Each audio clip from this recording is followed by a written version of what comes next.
What is going on, Diesel Nation? We're excited to have you guys with us today on the Diesel Podcast. If you're watching this on YouTube and aren't subscribed, make sure and click the subscribe button, like, comment, and let us know what you think about the episode. If there's a particular guest or topic you'd like to have on, we're always checking comments on YouTube. Love to hear from you guys and then be able to get your suggestions on to future episodes. Today, I'm going to be joined by Mattie Graves, and if you're into diesel performance, diesel racing, you know that she's at the pinnacle of diesel racing sports, set a bunch of records. I wanted to chat with her. I've actually wanted to chat with her for a really long time and ask her about racing, her passion for it, her future goals, what it's like being a woman in motorsports and setting records, being at the, in the winner's box a ton of times, and be able to get some insights. So for anyone out there who's looking into either doing motorsports or even starting a business, doing something new, there's a lot of lessons and a lot of insights that translate over across a bunch of different industries, a bunch of different options that we have out there. So it's going to be a great chat with her. Really look forward to it. Before we get to it, though, I want to remind you our friends over at Kershaw Knives have a 20% off site-wide code. If you go to kershaw.kaiusa.com, use code 23diesel20, you get 20% off. They got a ton of different knives. So if you need something for hunting, fishing, EDC, something at the job site, they've definitely got something to meet any budget, and there's a ton of cool designs. In 2023, they've released a whole bunch of new knives. One of their newest models are the Duralock, which I've got a few of them myself. I love them. The way that the blade opens and closes, it's super smooth, keeps your fingers away from the blade when you're opening and closing it. Blade's made out of D2 steel as well, and there's a bunch of different designs for the blade handles. So if you're in the market, definitely make sure, head on over, check them out, use that discount code, get 20% off. All right, let's get to today's podcast with Mattie Graves, chatting with her about racing, setting records, her plans for the future, motorsports in general, and tips that we can use whether we're looking to get into motorsports ourselves, start a business, progress through really any challenge or anything that we want to pursue. Mattie, welcome to the Diesel Podcast. I've been wanting to chat with you for such a long time. I've been a big fan of all that you're doing, the incredible records that you're setting in diesel, and you keep topping them like all the time, so it just keeps getting faster and faster. So I'm really looking forward to chatting with you today, and I appreciate your time. Yeah, thank you for having me. I'm excited. I see, I see how fast you go. I see you all over the country racing, but I don't know where that excitement and passion and drive started for you. Tell me a bit about when you were younger and getting into, or really passionate about racing. How did that start? So it sounds cliche, but it all started with my dad. He owns Highly Rock Customs, and he got his start in diesel racing truly with his '04 crew cab. And when he was racing, his biggest thing was he wanted the record for quickest DMAX with an Allison transmission. And it started out being he wanted the quarter mile record, and obviously quarter mile kind of died out, became a little bit more sketchy. So then he started chasing the 8th mile record. And while he never got it, the truck that he was chasing it with, he actually sold it to Mark Broviak, and Mark Broviak ended up getting it. And but yeah, it all started with him. And when I said I wanted to go racing, he was like, it's going to be a diesel no matter what it is. And I said, that's fine. I wouldn't have it any other way. So it kind of it was in my blood. Before he had his crew cab, he was racing, dump trucks, Peterbilts. He had a Chevelle at one point. Like, I was just always at the racetrack. Like, that's all I knew was every Friday we're going to the racetrack because he's going to be racing something. Did you start racing yourself when you were younger, or was it something later on that you started to go to the track and learn the skills that it takes to just be proficient and successful at it? So I actually, which a lot of people don't really understand my passion for it, how I've always had the passion for racing, but I didn't start until I was 16 and I had my driver's license. So I never got the junior dragster experience. I was always the one at my dad's door before he went down the racetrack. Like, I was always that type of person at the racetrack. And then I got my driver's license, and I started out in a F-350 Ford pickup truck is what I started out in. And as soon as I went down the quarter mile for the first time, I was hooked. So I knew I belonged in a race car at some point, that I was done being, the pit crew. How did now when I think of like what you're racing and I think of Holly Rock, I think of Duramax. How did you Yeah. start out with a Ford? So that's like the biggest misconception about my dad's business. He thinks that because he's a diehard diesel, like a Duramax guy, that he only works on these on Duramaxes, but it's not true. We work on everything, and Fords are majority of what's out in the parking lot right now. So it kind of was a business move just to show like he's not biased. He'll work on any type of diesel you got. And we actually ended up really falling in love with the Ford. It was a 2015, so it was a 6.7, and it was honestly like one of our favorite trucks that we've had in the clan. And yeah, so it was more business related, but it was also for me to say I had a truck at one point.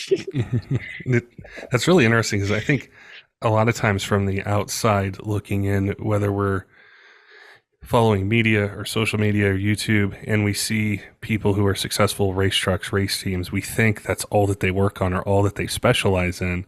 And that's why whenever I hear like a different truck than what I think, from the outside looking in, I always like to ask because there's so much depth and so many layers with it. When I think back to my first time racing, it was just a test and tune, and I never went really that fast or anything, but I remember I loved it. And it was really exciting. And I remember the adrenaline and like my legs shaking when I was like going around the water box and, four high. And it was something that really captivated me. What was the process like for you learning how to get better? Like from that first time to, where you're at now, having the fastest diesel on the planet, like what was that growth process like?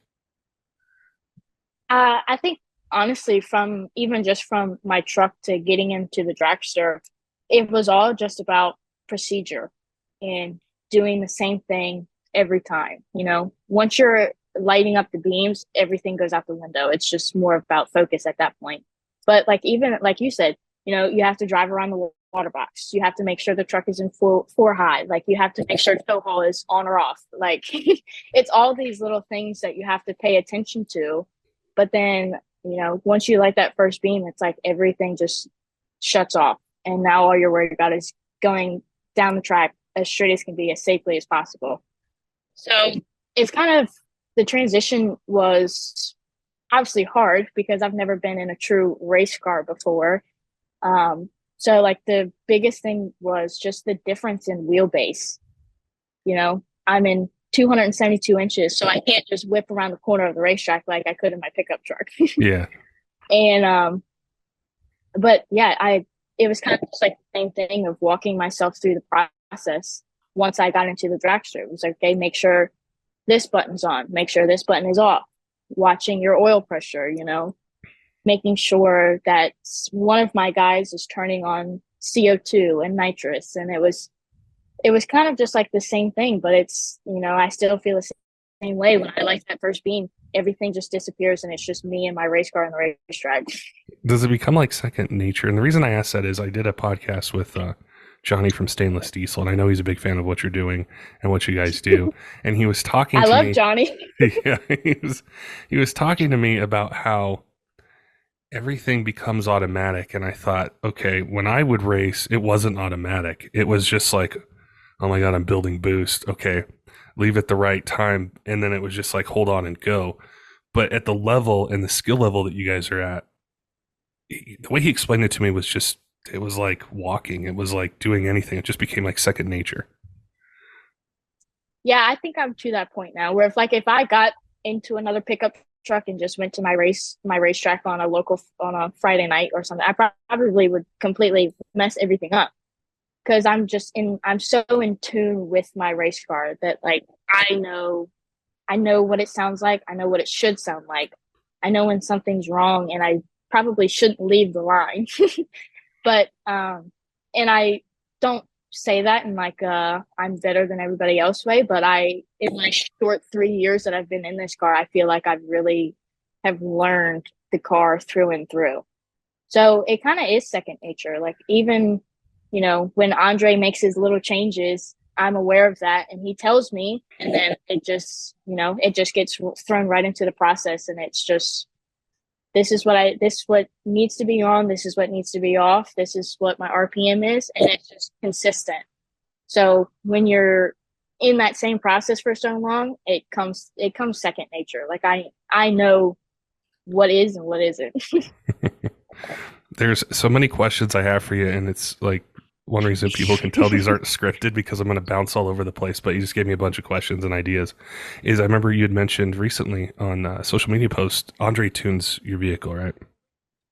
Yes, he does. And the way you phrased everything and what you were talking about, I could tell you value team. And I wanted to ask you about the team side of it that comes together, because we see you and we see you going down the track and we see the records, but we don't necessarily know everything behind it that goes into a few seconds down the track. I wanted to ask you how important team is to you and maintaining it and working on it to be able to continue to go faster and break down more barriers with speed and power. Oh yeah, I mean, if you're racing, your team is number one. I feel like any racer would ever tell you that, because nobody does it by themselves. It's impossible. So, I mean, obviously it's me, my dad, my mom comes along as well. We have two family friends that come and help us when they can. When we're not racing and we're at the shop like we are now, because I decided to blow my car up 2 weeks before a race. The guys that work for my dad for Holly Rock Customs after hours, they come over in the race car bay and they work on the car after hours. So, I mean, even the team that's home and travels with me is major. But then there's also people that aren't technically on my team. They're just sponsors, but they have helped more than enough. So like SNS was grateful enough to give me Andre. So, I mean, Andre's a key part in this whole program. But then I have people like Johnny. Johnny, these are pretty little turbos sitting back here from Johnny. And just so many other people in the diesel industry that would be more than welcome to helping me. But yeah, my team is number one. I definitely could not do any of this without them. Yeah, I imagine there's so many. I don't even know the right questions to ask, because from what I see, what you do, it's on a level I don't even understand. I just know it's fantastic. It's awesome. I keep seeing records being broken. And the other part of it that really interests a lot of people out there are women out there, younger women who have the same passion that you do. They want to race. They love to race. They love to do different things. And I wanted to ask you and spend a little bit of time on that part of it. Because when this episode releases, people are going to have heard some other ones that we've done with either heavy duty mechanics or people on the corporate side, and how their passion for automotive has really driven them in their careers. And I wanted to ask you about that side of it. Were there any people you really looked up to, any women out there that raced? What's it like being so successful in a highly dominated male industry that can be older, maybe more rigid, maybe there can be things out there where they're hesitant to say, hey, here's the, go race this, or, here's my marketing budget, or go, rebuild this Cummins or whatever engine it might be. What insights would you give into that? Honestly, this is like one of my favorite questions now. And it's so hard to like give the right answer, because I always say I'm on the dark side of racing. I race a diesel, not in the gas world. And just being a woman in racing is hard. It's tough because it is so male dominant, and it still is. And, they think it's not a place for a woman to be. But I grew up watching NHRA. Like that's my end goal, is Top Fuel one day. So I grew up watching Brittany Force and Leah Pruitt and Erica Enders and all the women in NHRA. Really like just paved the way for the women in all of in the lower classes. And I've been around. I have a huge obsession with pro mods right now, but so I've been around the gas world more so now than I ever have been. So like there's people like Melanie Salemi that I absolutely adore, and she's become one of my really good friends. There's so many other women that even don't race, but they work on the race cars. And it's just, in my short 3 years, what I've learned is if you deserve to be here, you're going to be there. And whether they like it or not, they'll get over eventually. And a lot of times it's just because you're better than them. And I don't mean that in like a cocky way, but like I have gotten the respect that I have because I've proven myself. I didn't just show up and, just come straight out the trailer and succeed right away. It took me 3 years to get where I'm at, but I deserve it. My team has worked hard, and there's plenty of other teams that are working just as hard, and I know they're going to get the success that I had too. And by no means, I'm not afraid of anybody taking my record away from me per se. I encourage everybody to come after it. And me personally, I think us resetting that world record has encouraged everybody to get their A game going and has pushed the diesel industry to come back to life. But and being a woman that did it was just like the icing on the cake. Just because everything that happens in the diesel world is always, it's male dominant. In ODSS alone, I'm the only female in the pro classes. There's probably a handful of them that race in like the ET classes and everything like that. But out of the pros, I'm the only one. But they don't treat me any different. They give me just as much shit as they give the next guy. And I want it to be like that. I don't want to be treated differently just because of my gender. Like I'm one of the guys per se when I go racing, and I don't have any issue with that. But at the end of the day, there's always those, social media is huge these days, and there's always going to be that group of people that doubt you, tell you can't do it, tell you shouldn't be there. They say it's not legitimate because you're a girl that did it, or, there's always going to be haters out there, and it's not worth it. Like, this sport is huge. It's massive. There's so many other classes you can run. So there's plenty of room for all of us. And if a woman is succeeding in one, let her. I mean. Yeah. Well, one of the things that I love about motorsports is it doesn't care about any of that stuff. It doesn't care about backgrounds, income, and none of that. And I think that I think it just simplifies everything. So if you have talent, you have a good team, and you're consistent and you're dedicated to it, and you're being successful, people are going to recognize that. And I see, I don't remember when it was, but I saw some really funny like back and forth that you had with Ryan Milliken, and he's been on the podcast a lot, and I can tell there's respect there. Like, he appreciates what you do, you appreciate what he does, and it's because of the talent, the skill that you guys have developed, and the dedication to it. And that's so refreshing, I think, especially in 2023 and where the world currently is there's a sport where you can almost leave some of that behind, and it's how good does Mattie drive? How consistent is she? What's her team like? What's the performance like? What are her future goals? Is she hitting them? How quickly is she getting to them? And that respect is universal, regardless of gender. Yeah, absolutely. And, Ryan, for example, I mean, my dad has been in this for years and years and years. So we've known Ryan forever. But like that respect has grown, and like he calls me his little sister now. So it's like, but I tell the guys that I race with in Pro Dragster, like, I'm not any different than you. We all have one common goal. Let's get after it. We're going to joke around and, be friends. But when we put that helmet on, be legit. Don't treat me any different just because I'm a record holder or I'm a woman. You race your race, I'm going to race mine, and let's put on a show for the fans, because that's what we're here to do. What would you tell somebody that's younger, say somebody 16, 17, 18, 19, just a younger woman out there that is passionate about it, and maybe they want to do exactly what you do? What are some things they can do to prepare for it? Is it racing? Is it gaining knowledge? Is it finding a team, an opportunity? What are ways that, and this would apply to men too, what are ways you can prepare yourself to be able to go race, to be able to one day, pilot something like you do and be able to race the way that you do? I mean, honestly, everybody's going to say money is the key factor, but For me personally, having a team that supports you and believes in you.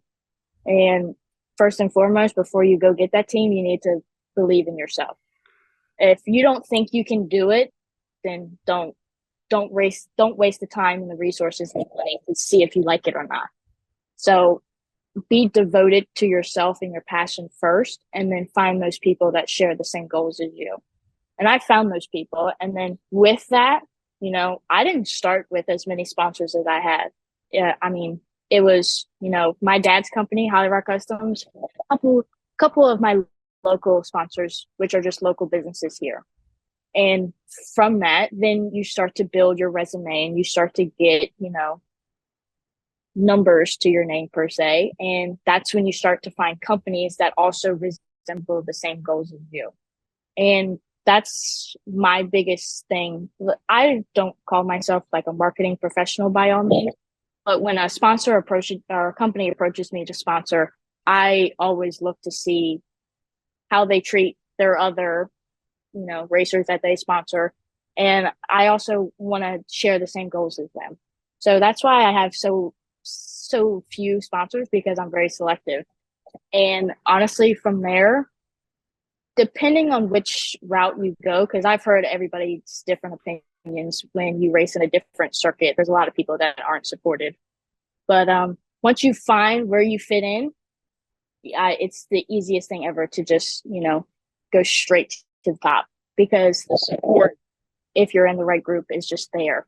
And that's one thing that I love about the diesel community, and I don't really want to leave it, is because of support.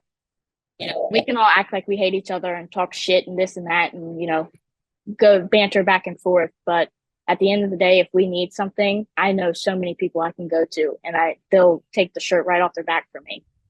And, for me, honestly, if I was talking to somebody younger, I would say get the experience as soon as you can. And I didn't have that. And I wish I did sometimes. And, I watched the little junior racers, and they're getting the experience they need that they can carry, and they could take their racing career for another 20 years.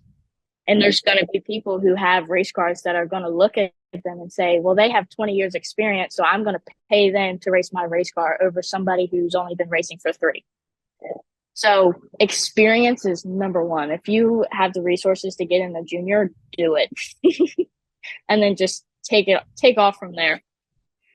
The partnership side, I wanted to ask you a question before we transition to the gas versus diesel side, which I'm really curious about your opinion on, is I think when you're starting out, maybe it's your first couple races, maybe nobody really knows you, and it might be hard for partnerships or sponsorships to be involved, but now they see you everywhere. They see you racing, they hear you on podcasts, they see you on YouTube, they see you on social media, you're setting these records.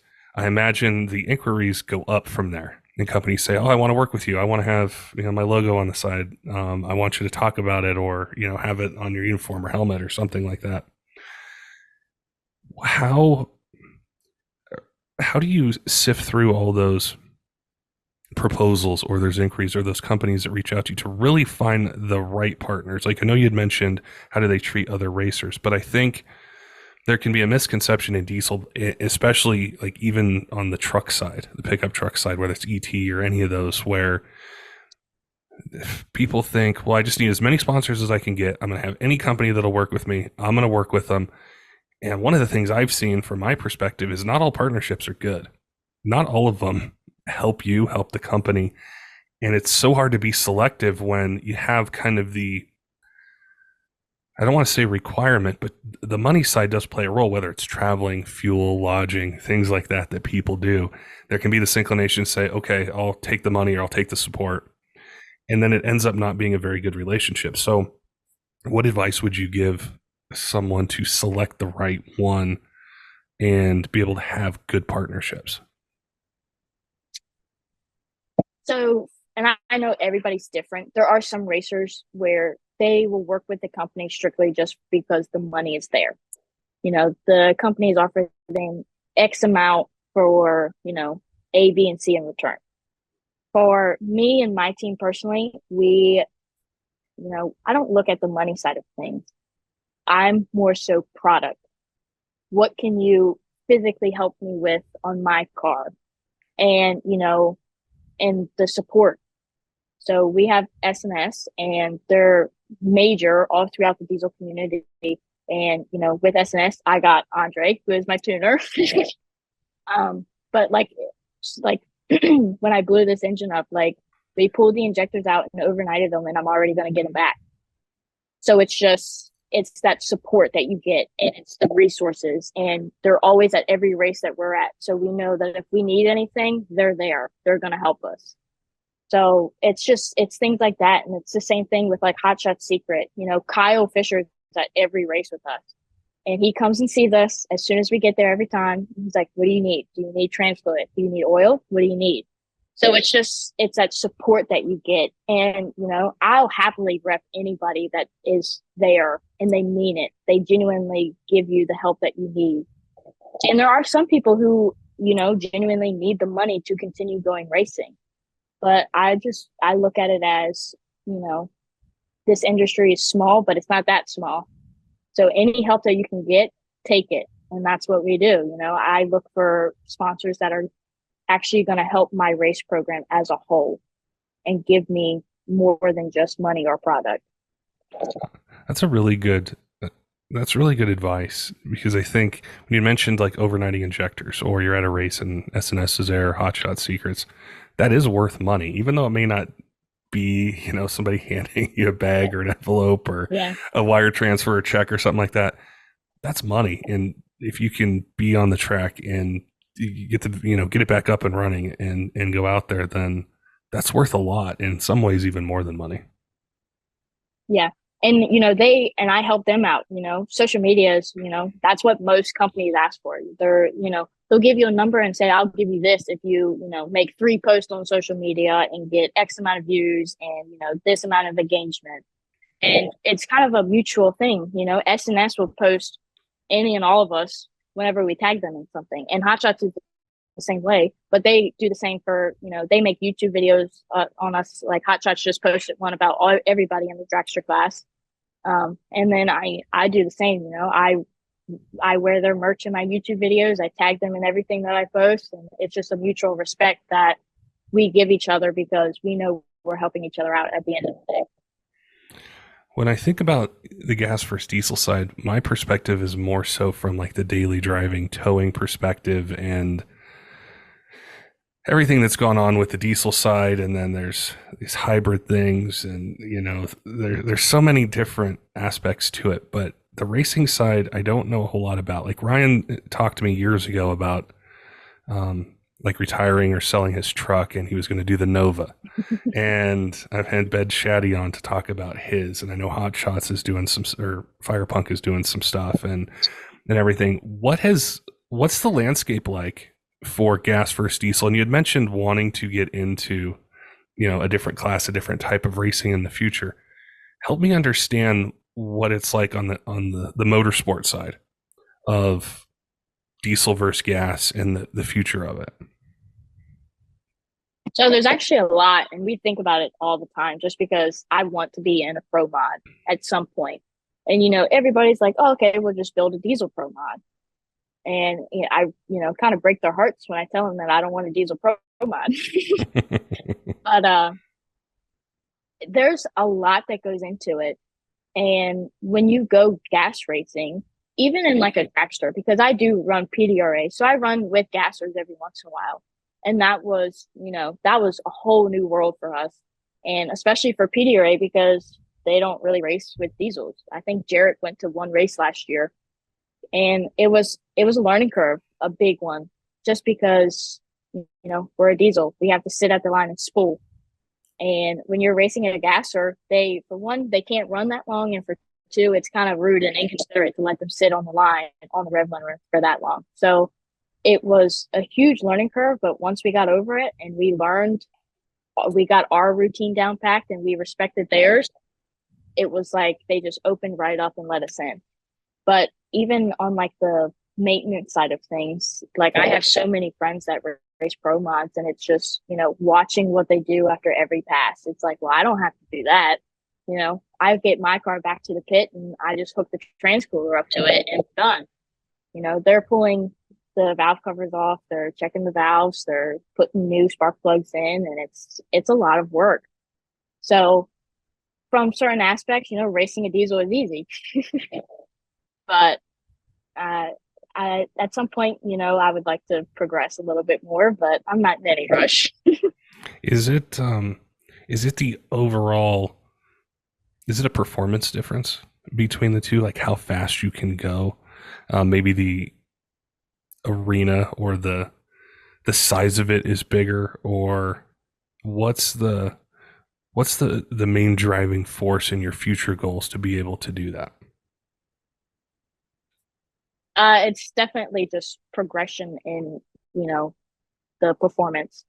And I'm not saying that a diesel can't run the same numbers that they run eventually, but when you're running against a Pro Charged dragster that just went a 372 compared to your 4.0, whatever, it's like, wow, that's huge. Like the dragsters alone in PDRA are insane. And they're actually racing Saturday at VMP, but it's just the performance that a Pro Mod has in a gas engine, whether it's screw blown, Pro Charge, turbo, nitrous. It's just the performance difference is major. It's huge. I mean, you have Pro Mods that are running 359s, and it's, when is a diesel ever going to get there? Do I hope it does? I would love to see it, but it's just when. Yeah. We're probably like 5 years behind them in technology. So could it happen? Yeah, but do I want to wait for it to be me? I could just build a Pro Mod and go do it right now? Probably not. Yeah, that's something I can definitely identify with and understand. I hear it a lot from listeners like that are daily drivers or towing vehicles, or maybe they do racing, every now and then, is the technology difference and the head start that they had. And it seems like diesel has caught up. Well, not caught up, but it's progressed really quick over the last, especially 10 years, but it's still behind. And I think that enthusiasts, and I'm sure racers and teams out there, it's competitive, right? Like you want to go as fast as you can. You want to do those things. And I hope one day it does get there. So we want to talk about it, want to cover it. But I know out there people can think, well, if it's not diesel, I don't care about it. They're a traitor to the sport. They're going to something else. But I wanted to, spend a little bit more time on that, because I don't know if they understand that. I don't know if they understand when your drive is to go fast and to compete. Do you want to wait 5 years, 10 years? Will it even happen in 5 or 10 years? You don't know. So you're just going to stay where you're at and almost become stagnant, or keep progressing. Yeah. And like, that's like the biggest thing nobody really understands is like, yes, we're moving in the right direction. And honestly, in my opinion, when the diesel world got introduced to Motec technology, we have progressed like that in no time. There's so many people that are running Motec, and the capabilities that it has for a diesel engine is immaculate. It's amazing to see what we can do. But like, even when you sit back and look at it, Fire Pump went at 399. I guess it was 2 years ago now. So it took 2 years for somebody else in a diesel vehicle to run another 390 pass. And, Pro Mods don't wait that long. Pro Mods are, or any type of gas powered vehicle, they're setting records every race they go to. So it's like, yes, we're progressing, but we're not at that same speed. And, the competitiveness that a gas engine can bring. I went to World Series of Pro Mod back in March because my best friend was racing, and you had a whole field that was separated by, thousands and hundreds of a second. Like the competitiveness is just there. Every race, there's no comparison. Like, and I went to UCC and I was number one qualifier with a 401, and everybody else was running 420s, 430s, and it was good racing, but the competitiveness wasn't there because I put 2/10 on the whole field. So it was like everybody needs to, we're progressing, but we're not progressing at the rate that everybody would like us to. And, the dragsters alone have stepped up so much in the dragster class. And, Beach Bend is a perfect example. I went a 418 and I was qualified dead last. So if that doesn't tell you how much everybody got on their A game between UCC and Beach Bend, then I don't know what does. And I loved it. It made me want to go out there and just, run balls to the walls and just put my best foot forward and, do what I could from being number 4. And when you look at everybody's numbers from UCC to Beach Bend, they stepped it up. And that's what, we need that as an industry as a whole. We need people pushing to better themselves, because when we do better, the industry does better as a whole. So we're going in the right direction, but not at the same pace as everybody else is. I think a lot of people can identify with that, because even if we don't race, you still want to be the best at what you do with your job, or if you have a company or whatever it is you're doing. It's just a drive that everyone has. And I think the way you explained it, it puts it in perspective for us a lot. When I look back at diesel truck racing, which is, really that's what got me interested in diesel trucks 15 years ago, was somebody with a tuner. They had a Smarty and a built transmission on their 5.9, and it was like, oh wow, it's pretty quick for, this heavy truck that has 4-wheel drive. Mm-hmm. And it sold parts. There were events all over the country, and companies would go and you'd see logos and things like that. And then you might not build that truck, but you think, wow, if, this truck can run whatever it runs, those are the parts I need. That's turbo or the manifold or the CP3 or the injectors or whatever it is. It built a whole industry. So I can definitely identify with what you said there. And I think it's so crucial. And, when there was that transition from diesel truck racing to now it's in these other lighter platforms, it had to get lighter to go quicker. And Ryan did a really good job of explaining to us the gas vehicles he races against and some of the rules that are put in place for him because of, the weight and the other things. It was so eye-opening, to see it. And I think people are going to understand and just be able to appreciate it, even more. Now for your, like for the rest of this year, what are some goals that you have? What are some races you're going to be at? Where can people see your performance, see what you're doing, be able to follow you? And maybe they have questions. Maybe someone out there is listening and they're like, I want to do exactly what Mattie does. I want to be there one day, but I run into these obstacles where the guys tell me, oh, I can't do it, or I can't find the sponsors, or whatever it might be. What how can people follow you? So I'm on just about every social media platform. Instagram and TikTok are just at Mattie Graves. I have a YouTube channel, Mattie Graves 128. Facebook, Mattie G Motorsports. If you send me a message, I typically do see them unless they end up in my request, but I do check those. But yeah, so we are on the last stretch of our ODSS season. So we are on our last 3 races. So next weekend, I'll be in Crossville, Tennessee for Rocky Top Diesel Shootout 10. And then we go back to back to Wagler Motorsports Park. So August is Shide's diesel event, and September is Jeremy Wagler actually stepped up and gave us our season closer event. So we're back out at Wagler.